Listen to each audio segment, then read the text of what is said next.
Adolf Hitler had just been appointed Chancellor of the Reich.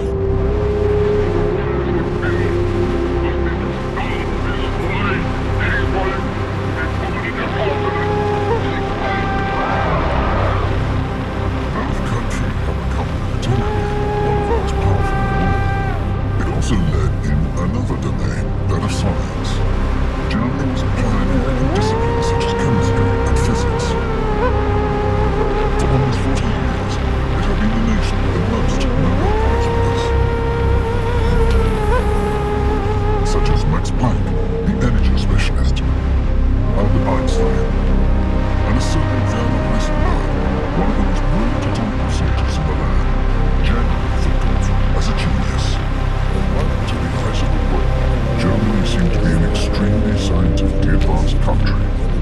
In the world of intelligence, it had codes and Enigma, the encoding machine. In terms of weapons, they had the most modern aircraft, and Germany had a place apart, a breeding ground for science and scholars.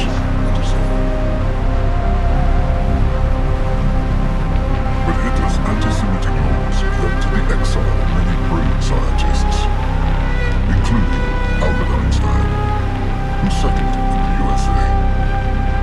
It all began one day in August 1939 when Einstein was vacationing on the East Coast, on the residential Long Island. His vacation would be less peaceful than planned. That day he received a visit from one of his colleagues and friends, Leon Szilard, a Jewish-Hungarian physicist who had also left his country when faced with the rise of Nazism. He had come to make a highly important revelation to Einstein. On the terrace of his holiday home, he explained how Germany was exploiting a new source of energy, uranium, which could lead to the creation of devastating weapons. Without delay, Einstein decided to write a letter to the President of the United States himself, Franklin D. Roosevelt. And this is what he explained. I understand that Germany has actually stopped the sale of uranium from the Czechoslovakian mines which he has taken over. The uranium will in the near future be converted into a new source of energy. This new phenomenon might also lead to bombs of a new type being constructed. A single bomb of this type carried by boat and exploded in port might very well destroy the whole port, together with some of the surrounding territory. He doesn't mince his words. He said that the Germans are working on this project and it will be enormously destructive. He thinks it's very important that the President be aware of this and understand that this could mean the beginning of some kind of German conflict. Roosevelt became aware of the letter, and the information terrified him. He was right to be worried. As at the same time, events in Europe were moving along apace. In September 1939, Hitler first sent his troops to attack Poland, then to conquer France, and finally to threaten Great Britain. The Second World War was underway. In just a few months, Hitler had conquered a large part of Europe. But with war looming, American public opinion forced Roosevelt to remain neutral. Yet it was impossible to stand still and watch as a nation as powerful as Germany gained possession of a weapon of mass destruction. The USA needed absolutely to have the same thing in order to defend itself should the need arise, which is just what Roosevelt told his advisors.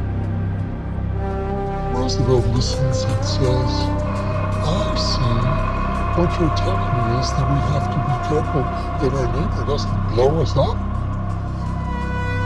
We'll do something about this, says the President.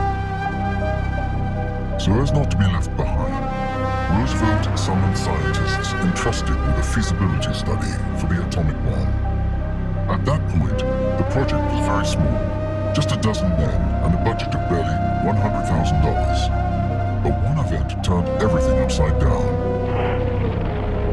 On December the 7th, 1941, Japan, Germany's ally, attacked the US fleet at its Pearl Harbor base in the Pacific. The United States joined the war.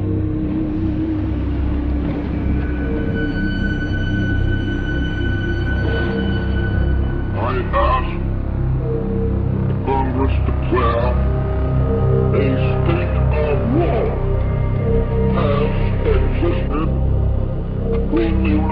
State and the Germany Empire. Just days later, it was Hitler's turn to declare war on the United States. Now the country could become one of Germany's targets. The Allies are very conscious that Germany is an immense power, both in terms of its military and its scientists. They are frightened. They knew that Hitler was a ruthless man, that he would not hesitate to use this bomb if he had a chance. If they could get the bomb first, then they would probably use it on London or Washington. Building an atomic device became Roosevelt's absolute priority, and he was convinced that Germany and the USA were locked in a race against the clock. Whoever had the bomb first would win, and according to the president, the Reich already had a head start. They might be as much as a year or a year and a half ahead of the United States program, and that could mean that they could have a bomb by Christmas of 43, summer of 1944, and it would be devastating. To make an atomic bomb, something no one has ever done, and also claw back an 18-month lead, Roosevelt's challenge appeared insane. So he pulled out all the stops. In all, more than 600,000 people were recruited. Factories and entire towns were erected in just months. In spanking new laboratories, the world's best scientists worked on the most absolute secrets with unlimited resources. The code name for this groundbreaking military program was Project Manhattan.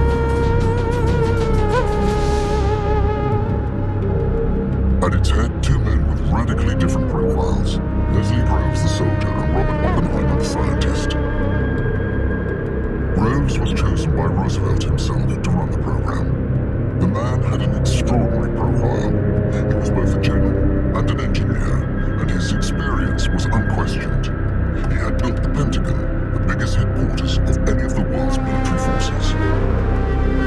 General Groves has been called the indispensable man of the Manhattan Project. He was a dynamo. He had more energy. He was more decisive than anyone among his peers. At least it seemed so. He said any difficult problem should be solved within 1 hour. He was a tall, bulky, domineering, powerful. He said, all right, and he exactly went to work. His first mission, to find the man to lead the scientists. He selected Oppenheimer, a brilliant physicist who taught in California at Berkeley. But his choice stunned the scientific community, because Oppenheimer wasn't seen as the best in his field. People said, Groves is choosing Oppenheimer. That's very strange. Oppenheimer has never administered anything. He's never accomplished what some of these other scientists. There were already Nobel Prize winners participating in the early stages of the project. Groves always chose younger people who still had a lot of energy and ambition to achieve the goal. And he saw that in Oppenheimer. He saw it immediately. The choice was all the more surprising in that Oppenheimer's style was far removed from that of the authoritarian and uncompromising Groves. Oppenheimer, in contrast, he looks like a very sensitive poet, which he was. He carried in his pocket the poetry of Baudelaire. He was really an operatic character. He was a philosopher. He spoke 7 languages. He studied the Indian scriptures. He was a hugely sensitive man. Despite significant differences between the two men, Roosevelt put all his trust in the duo and gave them carte blanche. Groves' responsibilities from the outset were ones of extraordinary power. He had full resources of the U.S. government behind him. Any amount of money that he wanted. He could have anything that he needed. He saw early on that there was going to be a competition for resources, and thus he needed first priority on any material they wanted, if it was copper, or gold, or silver, or anything. He had to have first priority. Groves' first problem where to create the infrastructure to make the bomb. They couldn't build it in a laboratory in a city. The equipment needed was colossal. The uranium enrichment plant alone was 1 kilometer long, and there were other demands. Groves wanted the sites to be isolated because they were top secrets. He didn't want people to know. They were also dealing with first-of-the-kind facilities, building a nuclear reactor that would get to 2,000 or 3,000 degrees in the center, and for all they knew, they could blow up. They had not built one of these. They had to plan for a buffer zone to make sure that there were no people anywhere near these facilities in case something went wrong. In addition, Groves didn't want the bomb built on just one site, but on 3. As being unknown territory, they had to try several methods. A first, immense complex was built in Oak Ridge, Tennessee, to make uranium. Then a second in Hanford, near Seattle, to produce plutonium. They had yet to find the ideal location for the third site, the most crucial, the one where the bomb would be assembled. And that required an even more isolated, even more secret location. Groves was at a loss. Oppenheimer had an idea. In November 1942, he took Groves to the American Southwest, New Mexico. Oppenheimer knew the area because he had ranch in New Mexico and loved New Mexico. It's a beautiful place. It's gorgeous. And they go around and Groves is saying, not this place, not this place, not this place. And he says to Oppenheimer, do you know any other places? And Oppenheimer says, well, there's this school. There's this Los Alamos Ranch School up on the mesa over here. Groves and Oppenheimer come upon this scene of boys out exercising, and Groves said, this is it, that's it. So they closed the school, they got the boys off, and they took over what was already the beginning of places to live and stay. It was here, at Los Alamos, on these extreme lands at 2,500 meters altitude, that the largest atomic laboratory was created. And it was here that Oppenheimer intended to bring the world's best scientists. The problem was, he had to convince them. How could he persuade them to drop everything and move to the middle of nowhere for an unspecified period? More pertinently, how could Oppenheimer get them to work on a project that no one knew would even work?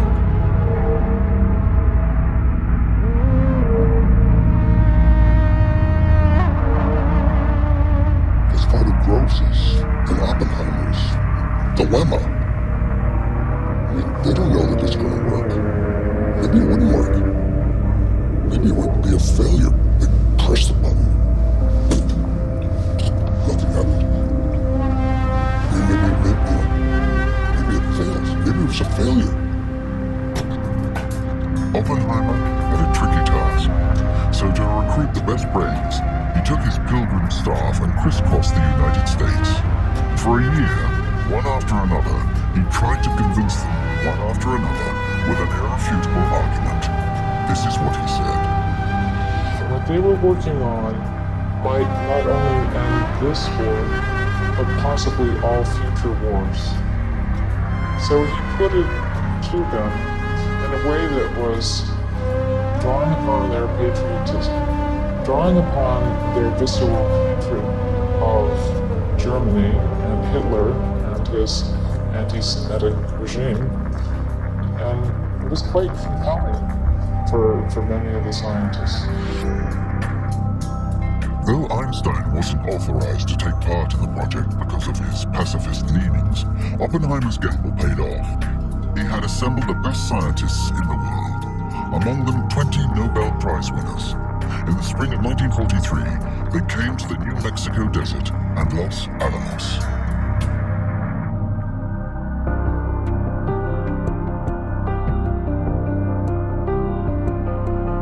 Meantime, what was a boarding school for boys had become a real town.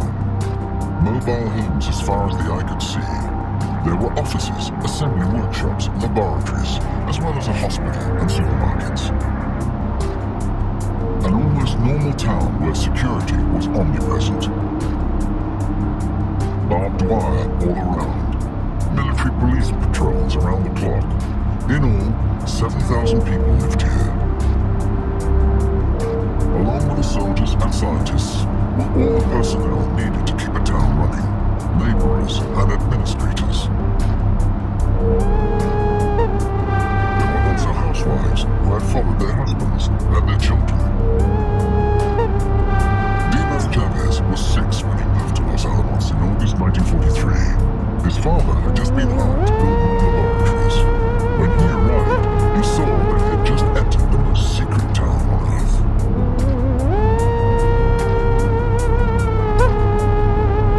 First of all, we came to a main gate that was manned by armed military police, and Dad had already filled out all the appropriate paperwork and so forth and authorized him to Los Alamos. And then they took pictures of us. We had to have an ID badge.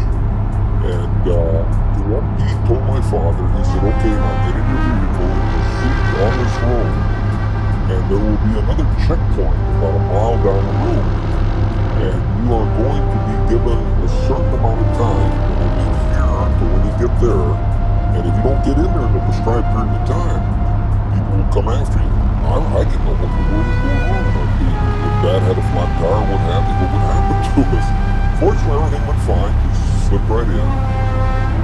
At the same time, a young soldier from New York arrived at Los Alamos. His name was Benjamin Beason, and he was 19. Benjamin had studied physics at university for 2 years before joining the army. One day, his officers proposed him as assistant physicist on a military project. He had no idea that he was going to be working on the atom bomb. The program was top secret, yet he accepted the job. He was expecting a military base, but when he got there, he was stunned. There were scientists everywhere. We were in the middle of nowhere, in a city that was just being built. But we did a lot of scientists from Europe, mostly from Europe and America. There were imagine all the world scientists here. They were all physics people and mathematicians. And everyone I knew was an interesting person. Benjamin understood that his mission would be linked to science. Like himself, 99% of employees didn't know what they were working on. That was General Graves' aim, to keep the secret. It was the biggest secret of the war, so it was said. And the very fact that there was a bomb program, it was a secret in itself. And had the Germans known that the Americans were working on an atomic bomb, maybe they would have done more than they did. Graves was obsessed by the notion that Hitler might get the bomb first. Germany led the world in science, he knew that, and things were getting urgent. The man about whom he was wariest was the famous atomic physicist, Werner Heisenberg. He had stayed with Hitler rather than choose exile. He was the German scientist Graves saw as the greatest threat. If anyone would be in charge of the program, it would be him. And that if anyone would be able to think his way through to a bomb, it would be he. Graves feared Heisenberg's talents in this race against time, so he stepped up security. To keep things secret, he imposed job compartmentalization. Each person, from scholar to laborer, would have only one task to carry out and would not be authorized to talk about it. Information was thus reduced to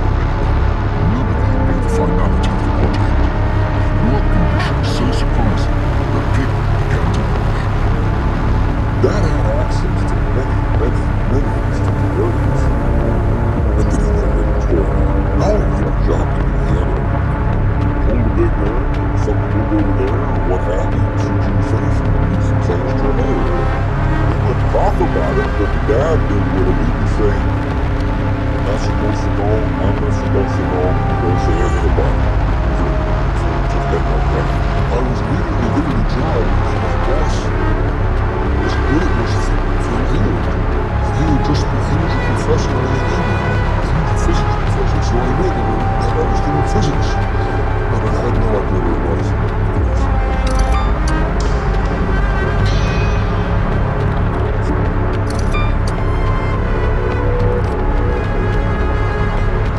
But after a few years spent under British scientists, Benjamin was let in on a secret when he was transferred to the explosives department. He learned that he was building an atomic bomb. I was blowing up things. I had steel tubes and explosives, and I had a photographic technique to measure the timing of the explosions. But mainly we were just blowing up things to see how they survived on the explosions. That's what I was doing, just testing two materials for their ability to withstand an explosion. I was very happy. It was very exciting to know that I was doing real physics, real around me, with the world exploding around me, and people were dying all over the world. I was doing physics, I couldn't believe my luck. Benjamin was now among the 1% of the machines. Among this minority, the rules were drastic. The scientists were strictly forbidden to talk about the bomb, even with their wives and home family. And between themselves, they had to use a code language. You couldn't say bomb. It was called the gadget. The word bomb was never used in public. None of those things. Fission, fusion, chain reaction, neutron, all those words, I never used those on the table. All over the camp, giant signs provided reminders of the great rules.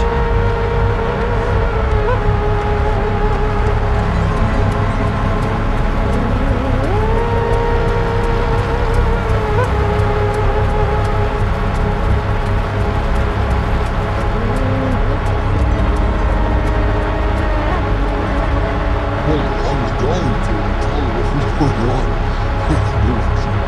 And certainly a temptation to say what's going on. The secret was really important to me. Despite these constraints, Americans had to be part of the project. The country was, at the time, undergoing a serious economic depression. The Great Depression had pushed unemployment up to its highest level. Here was the assurance of a job, and a home paid for by the state. Demas's father didn't hesitate for a second. After years of uncertainty, working at Los Alamos allowed him to look after his family. It was his job. He had no other job. And my gosh, I mean, where else could you live on a rent where our rent was $16 a month at the log cabin? Our food was available through military prices and so forth. My dad wasn't rolling in a lot of money, but what he made, he took care of us. An everyday routine rapidly fell into place. The children attended school. There was a cinema, a theater, and a few shops.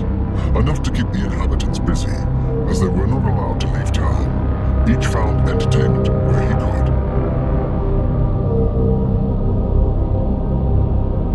There was a lot of sports.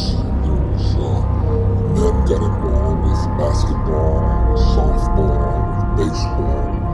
Scientists who had musical ability formed bands. And music was an outlet. There was a variety of bands that formed. There was dancing every weekend. Fridays to Saturdays, everybody danced.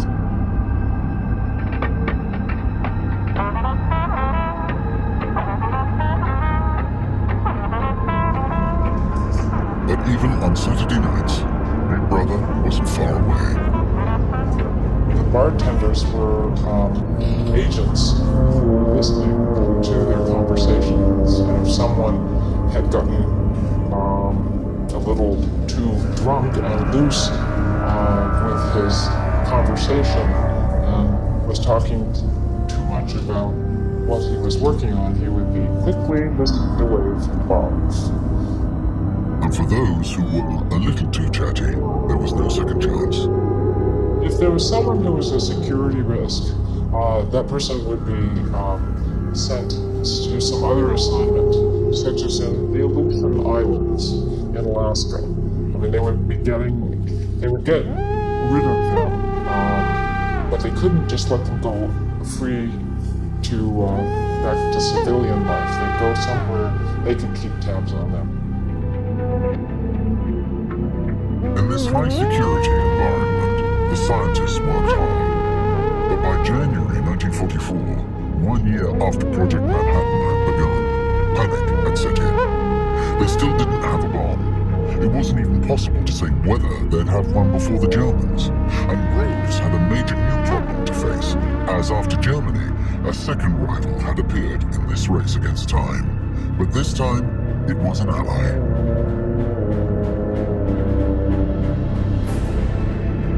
The Soviet Union. For months, the country had been struggling to cope with the bloody German invasion. Operation Barbarossa had begun on June 22, 1941. 4 million Axis soldiers dispatched to take the USSR by surprise. The fighting was merciless, but amidst all the chaos, one man was worried about another threat, a physicist, Georgy Flyov. He had noticed that a flood of articles written by German and American scholars about radioactive elements had suddenly dried up. He suspected that researchers were engaged in making an atomic bomb. So we went to the library to see, is there anything in the American journals or other journals, and he found there wasn't anything. He looked at the German journals and saw everything on nuclear fission had disappeared. So he concluded, like the Sherlock Holmes story, that the dog that doesn't bark in the night gives the clue that something must be going on. Then, in April 1942, he wrote a letter to Stalin to warn of the consequences of the development of such a weapon. The results will exceed what we now know so totally that there will be no need to determine who was to blame for the fact that this work has been neglected in our country. So, in turn, in early 1943, Stalin launched a program to develop an atomic bomb. Nothing like the Manhattan Project. Only 100 or so scientists were hired, and research began here in this tent outside Moscow. The Manhattan Project was the Rolls-Royce. The Soviet project wasn't even a Model T Ford, it was a push-bike. The scientists working there did so mainly with paper and pencil. They were living in great material poverty. There was no nuclear reactor, and there wasn't even any uranium, much less plutonium. There were no raw materials for a bomb. The Soviets had none of that. But they knew what they could do if they had the resources. The USSR, it must be said, was ruined. The war had already cost them millions of lives. A Soviet counteroffensive was underway on every front. All available resources were mobilized. Scientific research was far from being Stalin's priority. The Soviet Union was a third world country, incomparably poorer than the United States. There were therefore few resources to allocate to research, whether fundamental or applied. Everything went to the war effort. There was, however, one area where the USSR excelled that would prove crucial: espionage. And one of their spies was particularly productive. He sent them all the American advances on the bomb. He managed to spy in the most secure town in the world, Los Alamos.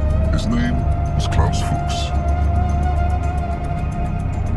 Klaus Fuchs was probably the most important spy ever in the history of espionage, because he was one of the most cleverest and most brilliant scientists ever to be involved in that. Fuchs was of German stock, from a middle-class family with a minister father. At 17, when Hitler seized power, he became an opponent of the Nazi and joined the Communist Party. He makes it very clear, I think, that one of the biggest threats he sees to German society is the growth of the right wing and Nazism. And I think that he believes that the Communist Party are the only people who would stand up to the Nazis. And for a man like Fuchs, that would have been a really fundamental commitment in his life.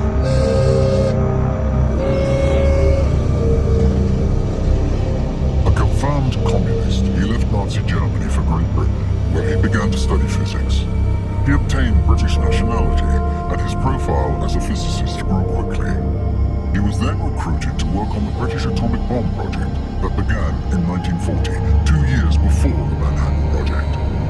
But his political convictions led him straight to the Russian embassy in London, where he offered his services to the USSR. As soon as Germany attacked the Soviet Union, he went to the Soviet embassy in London and said, I know about this, I can tell you about my work. He knows that work is being done to create a uranium atom bomb, and he's invited to work on that program, and he believes that he has a duty to tell the Communist Party, the GRU, and the Soviet Union. At that point, he has become a spy. In 2 years, Fuchs passed to the USSR 570 pages of calculations and descriptions of the construction of an atomic bomb. It was the result of everything Great Britain had discovered. But he went even further because in late 1942, General Groves asked the Allies to send their best scientists to the USA to accelerate research on the bomb. Fuchs, the eminent physicist, was also invited along on the trip. In November 1943, he arrived in the United States. The Russian spy was taken on board the Manhattan Project. There, he would have access to all top-secret information. The Allies had no idea they were being spied on.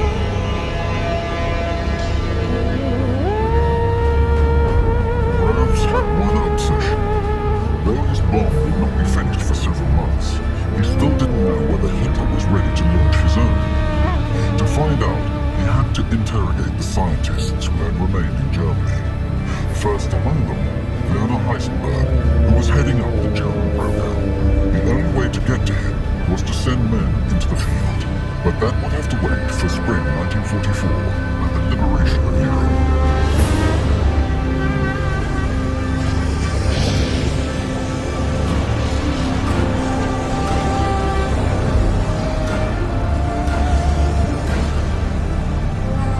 Early in the morning of the 6th of June, 130,000 men landed on beaches in Normandy. It was the largest military operation of all time. Among the Allied soldiers, there were also American civilians, men whose objective wasn't to liberate Europe from the Nazi yoke. They were scientists in soldiers' uniforms, 20 of them sent by Groves personally. Their mission was to find out the exact state of advancement of the German bomb. He needed to have his own intelligence and counterintelligence forces. He needed to have his own eyes and ears, his own men there. This special new kind of spy unit was the Alsos mission. It was headed by a certain Samuel Goodsmith. This 45-year-old Netherlander taught physics at the University of Michigan, but during the 1930s had rubbed shoulders with the most brilliant German scientists. Some were even his friends, privileged contacts that could come in very useful in obtaining information.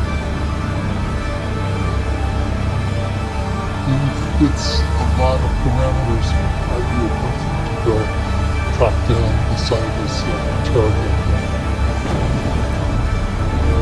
Following the advance of the Allied troops in France, Goodsmith and his men arrived on November the 25th, 1944, in a place of particular interest, Strasbourg. The city had become a showcase of the Reich for scientific research. This is where Alsos hoped to pick up the trail of Werner Heisenberg. It was he who could give them information on the German bomb. On arrival at the University of Strasbourg, Goodsmith found documents and an address that could enable him to locate Heisenberg.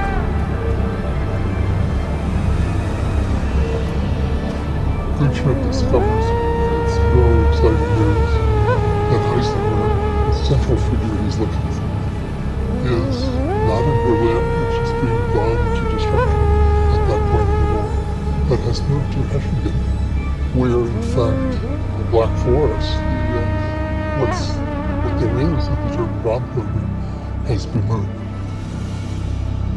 Hechingen, a small town that Goodsmith and his men would never have considered, was lost in the Black Forest some 60 kilometers from Stuttgart. According to the Alsos mission, it was the perfect place to hide a laboratory Smith knew he was close to reaching his goal, but had further surprises in store, as he wasn't the only one interested in German atomic research. He had to contend with the French. He realized that when on April the 24th, 1945, the Alsace mission finally arrived in sight of Hechingen, the town was just the other side of a bridge.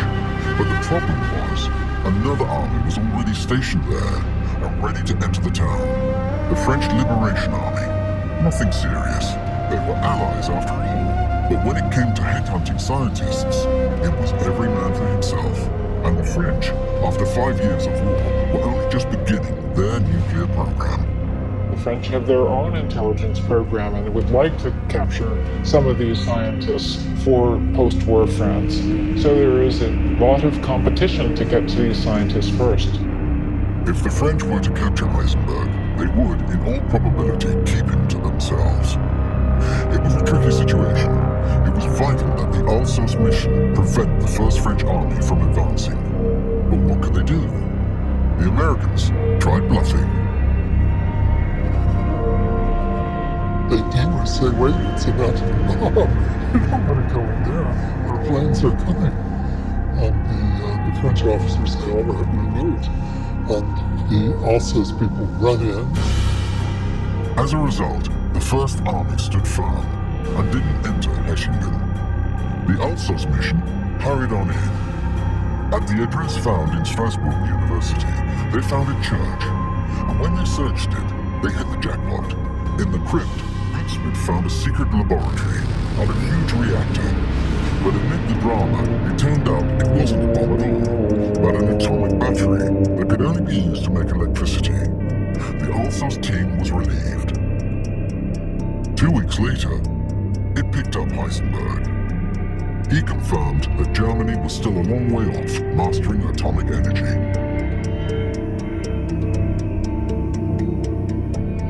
There's nothing there. There's no program. There's no effort. There's no collaboration of German science and the German military and German industry to make a Manhattan Project of their own. Hitler didn't support the atomic bomb work in Germany. He felt that it wasn't necessary, that they were going to finish the war. Heisenberg had told Hitler it was going to take 10 years and millions of dollars. And Hitler said that's not worth it. We'll be done with the war long, long before then. The Americans have therefore nothing further to fear from the Germans. But what they do discover is they have a new adversary, an ultra-determined rival they hadn't considered, one which will turn out to be particularly dangerous, the USSR. For the Soviets too hoped to scoop up as many scientists as they could from Germany, along with the material to build their bomb. The Americans had to play a close game in Germany. A new arms race had begun. Even though the war is not yet over, our ally, there are some indications that some people already see the Russians, the Soviet Union, as the next competition, the next potential enemy. Especially since the Soviets had also organized a scientific mission to loot on German soil. It was led by the highly motivated, brilliant physicist Yuri Gagarin. Gagarin was totally starved of all the material he needed to experiment and to build, and was the man in the field who was able to say, I want this installation, dismantle it, and send it to the Soviet Union. I want this material. We definitely need that oscilloscope. This time, the Russians were every bit the equal of the American mission. The resources that the Soviets poured into Alsace were colossal compared to their general state of poverty. The greatest Soviet atomic scientists went to Germany. For the 2 months they were hunting German scientists and material, the Soviet program ground to a halt. Everyone had gone to Germany, led by Gagarin. The reason that the USSR had spared no expense on this mission was because building an atomic bomb required uranium, and the country didn't have enough. Only 7 tons when 200 were needed, and it happened to be found in Germany. You don't go looking for an atomic bomb sitting on a shelf with a pretty bow tied around it. You go looking in the industrial bases for the raw material of uranium to try to accelerate the Soviet program. But the Soviets know that the Germans have a stock of uranium. For one simple reason, the Germans occupied Czechoslovakia in 1938, and the only big uranium mine known at the time was in Joachimsthal in Czechoslovakia. So the Soviets did accumulate uranium during the war. But the Americans, who still didn't yet have the bomb, didn't want the USSR to find that uranium. Groves understands, yes, so the US will have the bomb, but he wants to make sure the American monopoly will last as long as possible. Because it makes America more powerful. The thing is, at the beginning of 1945, the Americans were already lagging behind.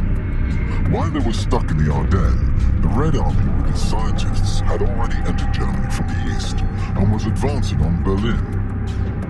The Soviets were liable to get their hands on the uranium stocks first, in this factory close to Berlin, which produced it. But General Groves had foreseen everything. They discover in Strasbourg a lot of documents relating to the German atomic project. And apparently in those documents it said that there was a group at the Our Gesellschaft plant in Oranienburg that produced the metal for the project. So he then requested that the US Army Air Force bomb the plant.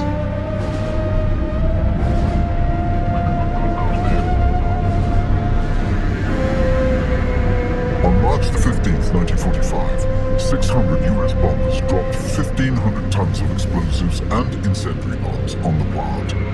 The unprecedented scale of the bombing destroyed the entire stock of uranium, 100 tons in all, a clear act of hostility against a Soviet ally. The plant wasn't part of the German war effort. It made uranium oxides, but it was just to stop the Soviets having it. And it was Groves in person who gave an order to the head of the US Army Air Force to flatten that factory. That shows the extent of the power visited upon him, and it was also to deprive the Soviets of it. The Cold War hadn't started, but they were intervening directly to deny an ally access to essential material. The Americans went even further to deprive the Russians of this uranium. This time, they clearly flouted international laws. 1 month after the bombing of Oranienburg, the Alsace men finally made it to Germany and found out from captured German scientists that the real stock of uranium was kept under guard in Stassfurt, 200 kilometers from the capital. A treasure trove of 1,200 tons of uranium. It was imperative that they retrieve it before the Russians. The problem was, the town was part of the Russian-occupied zone, as laid out in the Yalta agreements. Groves couldn't care less, and ordered his men to dash to Stassfurt. In secret, in the middle of the night, they loaded the uranium into the vehicles. Wave upon wave of trucks took the stock to Great Britain. When the Red Army arrived several days later, there was nothing left.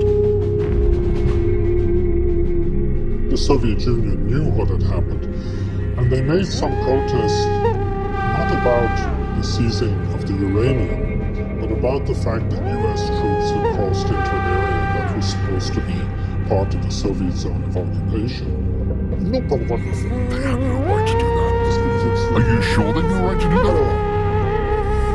The rule of law in war is that when I beat my enemy, I have the right to spoils. Who beat the German army in Saxony? The US Army. Consequently, it can be considered as the spoils of war. That's how the Americans justified it. In truth, of course, it was a violation of the Yalta agreements, as they should leave all the infrastructure. This isn't infrastructure, it's raw materials, so they were playing with words. But quite honestly, Groves was an extremely straight guy, fairly brutal. He couldn't care less about the legal privilege. What he wants is for the Soviets not to have those 1,200 tons of uranium. But Groves didn't totally achieve his aim, because at the same time, the Russians too found something. Yuri Kariton learned that there was uranium in another town called Neustadt.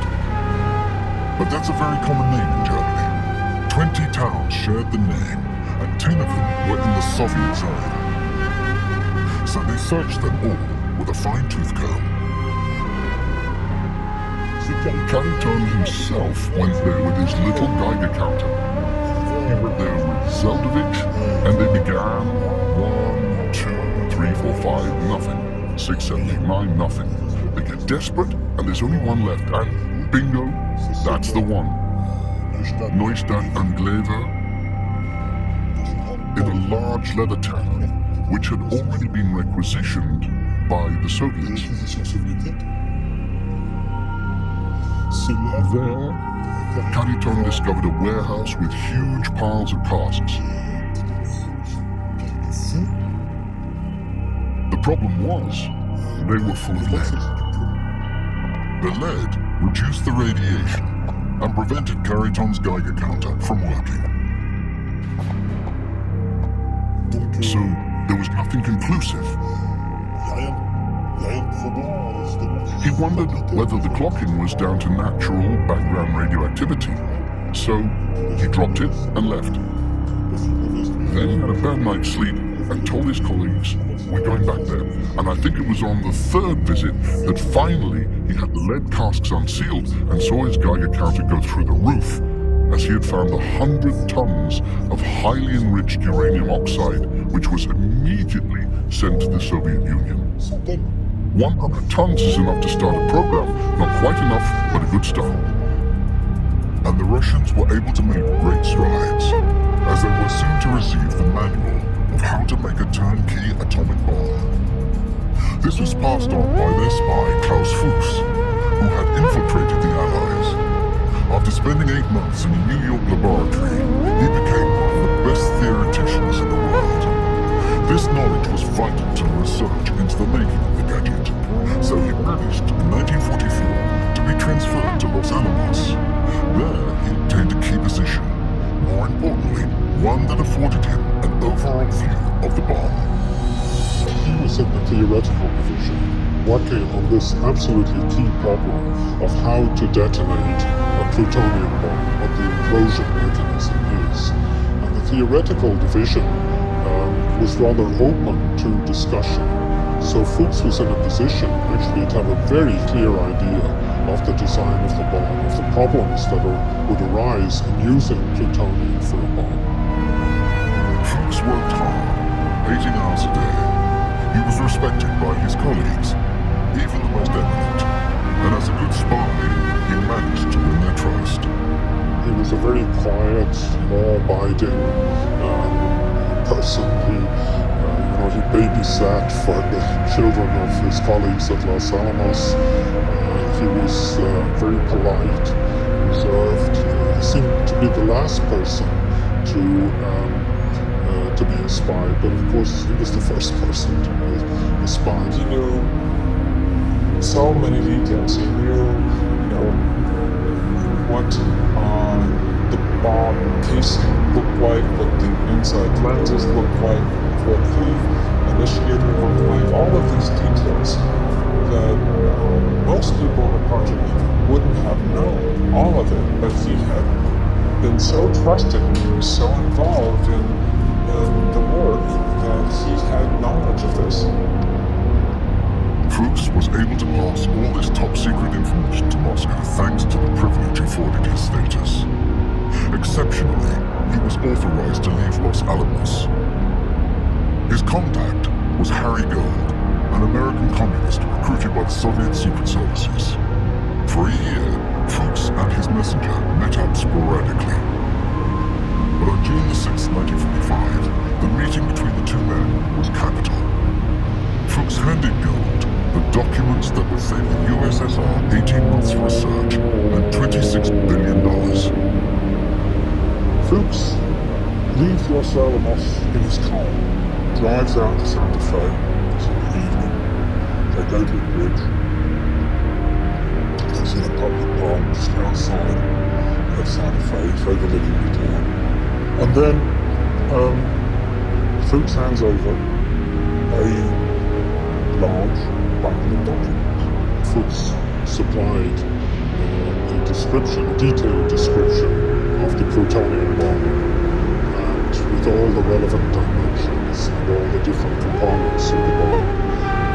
This was extremely important information, which the Soviet scientists had no way of discovering themselves by that point, because they had no samples of plutonium to analyze. And the Soviet scientists decided they would take this design as the basis for their own first bomb. That same day, Fuchs warned them the bomb was nearly ready and would be tested in the near future. Several weeks later, on July the 17th, 1945, the Allied powers convened in Potsdam, near Berlin, represented by Harry Truman, the new US President, Joseph Stalin, and Winston Churchill. Germany had surrendered 2 months earlier, and the Allies had to prepare the post-war period and split the spoils. The Soviet leader thought he was in a strong position, with the Red Army controlling most of Central Europe. But what Stalin didn't know was that Truman held the major trump card, the atomic bomb test the previous day.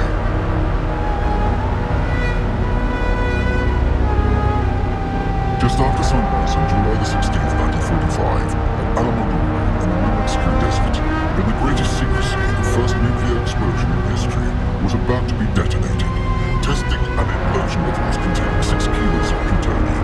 Codenamed Trinity, the bomb was so complex that nobody knew whether or not it would work.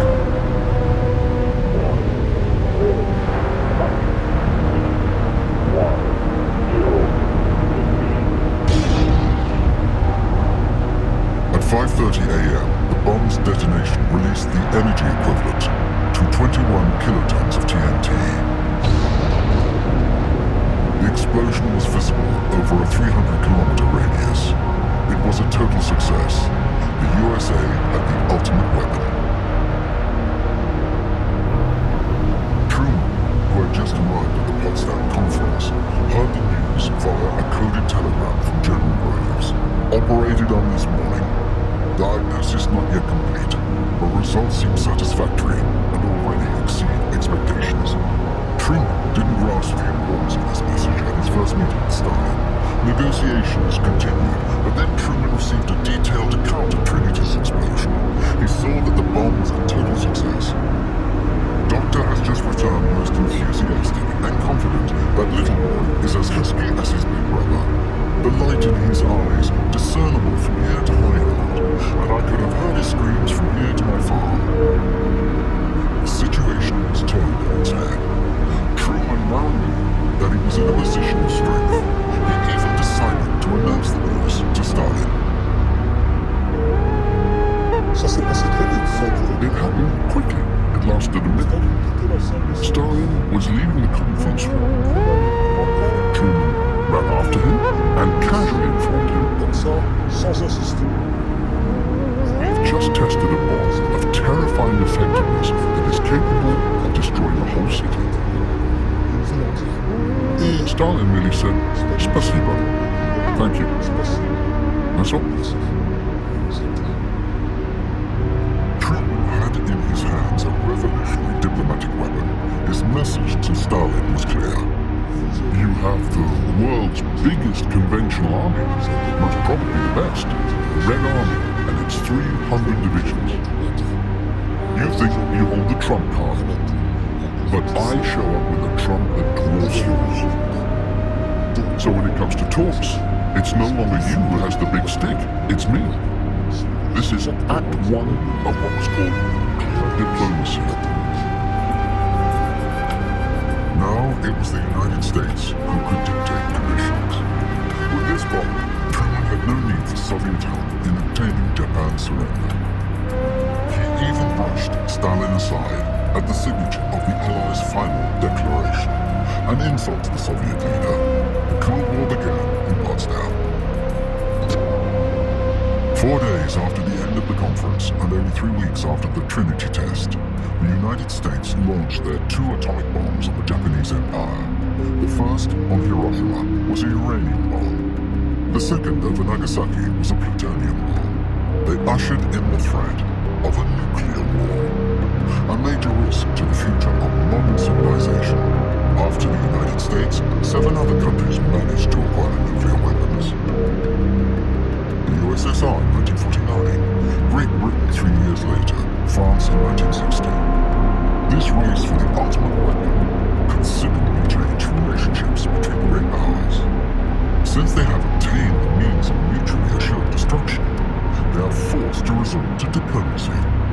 That's why it's called a nuclear deterrent.